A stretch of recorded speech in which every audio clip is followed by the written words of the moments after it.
பெண்களுக்கு ஏன் ஒரு தினம் தேவைப்படுகின்றது. அந்த கோணத்திலிருந்து பார்க்கின்ற பொழுது இன்றைக்கு நேற்றல்ல, விஷடமாக 1800ஆம் ஆண்டு கால பகுதிகளில் இருந்து பெண்கள் தாங்களுடைய உரிமைகளுக்காக போராடினார்கள். எங்களுடைய நாட்டில் அல்ல, முன்னேறிய நாடுகள் என்று கூறுகின்ற இன்றைக்கு அமெரிக்கா அல்லது ஐரோப்பிய நாடுகளில் உள்ள பெண்கள் தாங்களுடைய உரிமைகளுக்காக போராடினார்கள். அந்த போராட்டத்திற்கு தொடர்ச்சியான போராட்டங்களை முன்னெடுத்தார்கள்.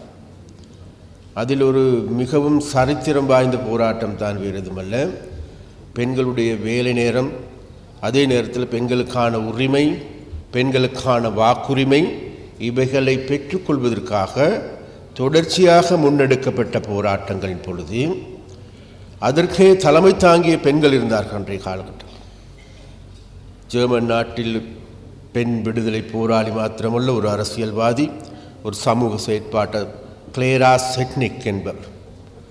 அவர்தான் இந்த பெண்கள் தினத்தை முன்மொழிகின்றார்கள்.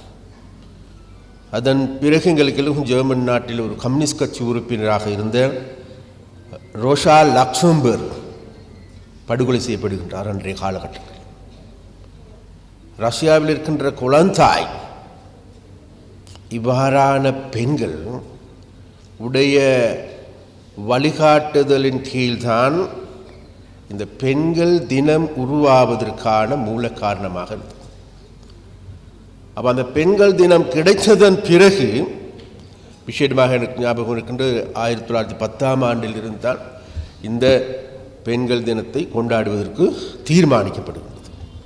11ஆம் ஆண்டு தான் ஐரோப்பிய நாடுகளின் கூட முதல் தடவையாக கொண்டாடப்படுகின்றது, நினைவு கூறப்படுகின்றது. அப்போ அதன் பிறகு நாங்கள் தேடி பார்க்கின்ற பொழுது இன்றைக்கு பல நூற்றாண்டுகள் கடந்திருக்கின்ற நிலையில் இன்றைக்கு எங்களுடைய பெண்களுடைய நிலைமை எப்படி இருக்கிறது? பெண்கள் சுதந்திரம் அடைந்து விட்டார்களா, அல்லது பெண்கள் சுதந்திரமாக தெரிகின்றார்களா?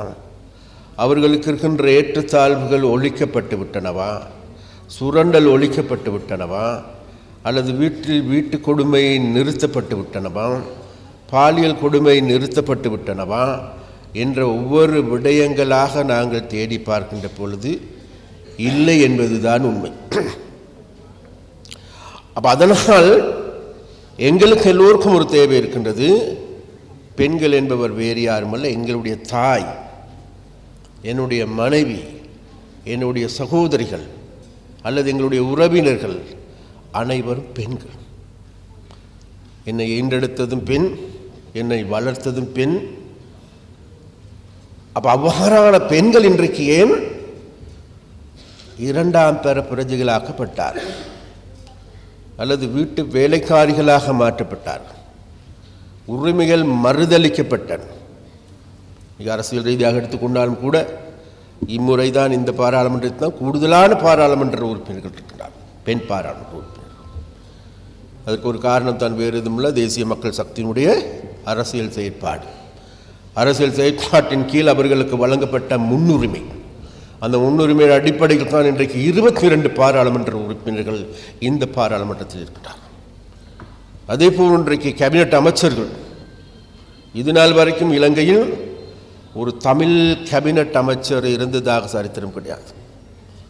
சரோஜ சாவித்திரி தான், போல்ராஜ் அவர்கள் தான் இலங்கையில் முதலாவது கேபினட் மினிஸ்டர். அப்போ இன்றைக்கு அவ்வாறான கேபினட் மினிஸ்டர் 2 பேர் வந்திருக்கிறோம் இந்த இடத்துக்கு. நானும் கேபினட் மினிஸ்டர், அவங்களும் கேபினட் மினிஸ்டர். இப்போ நாங்கள் ஆட்சிக்கு வருகின்ற போது நாங்கள் ஒரு விடயத்தை சொன்னோம் உங்களுக்கு எல்லோருக்கும், இந்த நாட்டில் அரசியல் கலாச்சாரத்தில் மாற்றத்தை ஏற்படுத்தும். ஏண்டா நாங்கள் இந்த ஒரு சிலர் இருக்கிறார்கள் அரசியலை தவிர்த்து விட்டு போகிறதுக்கு பார்க்குறாங்க.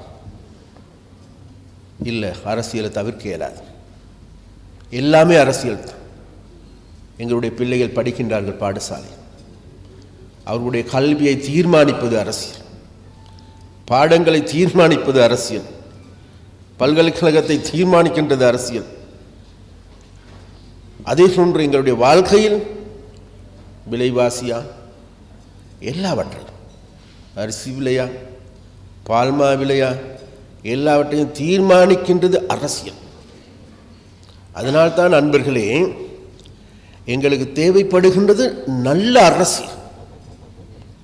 நாங்கள் சொன்ன ஆரம்பத்தில், நாங்கள் வந்ததன் பிறகு இந்த நாட்டில் அரசியல் கலாச்சாரத்தில் மாற்றங்கள் ஏற்படுத்தும். நான் நினைக்கிறேன் இன்றைக்கு அந்த மாற்றத்தை நாங்கள் ஏற்படுத்தியிருக்கிறோம். அதனால்தான் இந்த இடத்துல 2 கேபினட் மினிஸ்டர் இருக்கின்ற பொழுது எந்த விதமான போலீஸ்காரர்கள் கிடையாது, இராணுவம் கிடையாது, வேறு பந்தாக்கள் கிடையாது. முன்னைய அமைச்சர்கள் வருவார்கள், வந்து இவ்வாறான ஃபங்க்ஷனுக்கு வந்ததன் பிறகு ஒரு 5 மினிட்ஸ் அல்லது 10 மினிட்ஸ் இருந்தாச்சு, போயாச்சு, முடிஞ்சு. ஆனால் இன்றைக்கு எங்களுடைய சரோஜி சாவித்ரி போல்ராஜ் அவர்கள் இந்த நிகழ்வு முடியும் வரைக்கும் இருக்கிறான். ஏன்? அப்போ அந்த வகையான ஒரு புரிதலை அல்லது அவ்வாறான ஒரு கலாச்சாரத்தை ஏற்படுத்த வேண்டிய தேவை. அந்த வகையில் விசேடமாக தேசிய மக்கள் சக்தியான நாங்கள் விசேடமாக அந்த பெண்கள் தொடர்பாக கூடுதலான கவனத்தை செலுத்தியிருக்கிறோம்.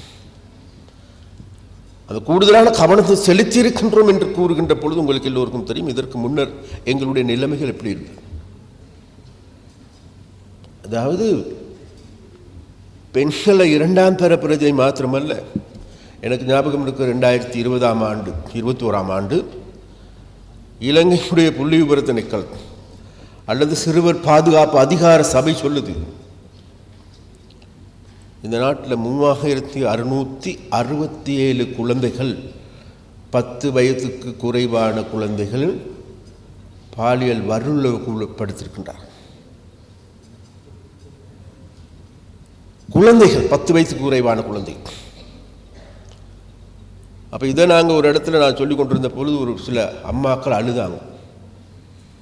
அழுகின்ற பொழுது நான் கேட்டேன், ஏம்மா அழுகின்றீர்கள் என்று. அவர் சொல்கிற, ஐயா நீங்கள் சொல்கிறது உண்மை, ஆனால் அந்த கணக்கு இருக்குதான், அதை விட 5 மடங்கு அதிகம். எங்களோட வீட்டுகளில் நடைபெறுகின்ற வீட்டு கொடுமைகளை நாங்கள் வெளியில் சொல்கிறது இல்லை. வீட்டுண்ட மானம் போயிடும், புள்ளையோட மானம் போயிடும், பிள்ளைய நாளைக்கு கைப்பிடித்து கொடுக்க முடியாது. அதனால் விவகாரம் மூடி மறைக்கப்படுகிறது. எங்களோட சொசைட்டிகளுக்கு அப்படிதான். பெரிய அதிகாரிகள் என்று கூறுகின்றவர்கள், மதத்தை சார்ந்தவர்கள், அண்மையில் தெரியும் மதத்தை இலங்கையில் இருக்கின்ற பெரிய மதம் என்று கூறுகின்ற பௌத்த மத துறவிகள் பெரிய பிக்குமார்களாக இருந்தவர்கள் இன்றைக்கு எவ்வாறு நடந்து கொண்டிருக்கின்றார்கள். அது மாத்திரமா பாடசாலையில் எங்கட பிள்ளைகளுக்கு பாதுகாப்பு இருக்குதா? இல்லை. பல்கலைக்கழகத்தில் எங்களோட பிள்ளைகள் பாதுகாப்பு இருக்குதா? இல்லை. அண்மையில் ஒரு ஓடி ஒன்று வெளியானு தெரியும் எல்லாத்துக்கும். அதெல்லாம் நாங்கள் பேசக்கூடாது, பேசுறதுக்கு பயப்படுறோம். பேசணும். எங்களுடைய அரசாங்கத்தை பொறுத்த வரைக்கும் அபகாரான மோசடிகளில் ஈடுபடுகின்றவர்கள், அபகாரான எங்களை பெண்களை துன்புறுத்துகின்றவர்கள் அவருடைய முகத்திரையை கிழித்து இந்த சமூகத்துக்கு காட்டணும். அபகார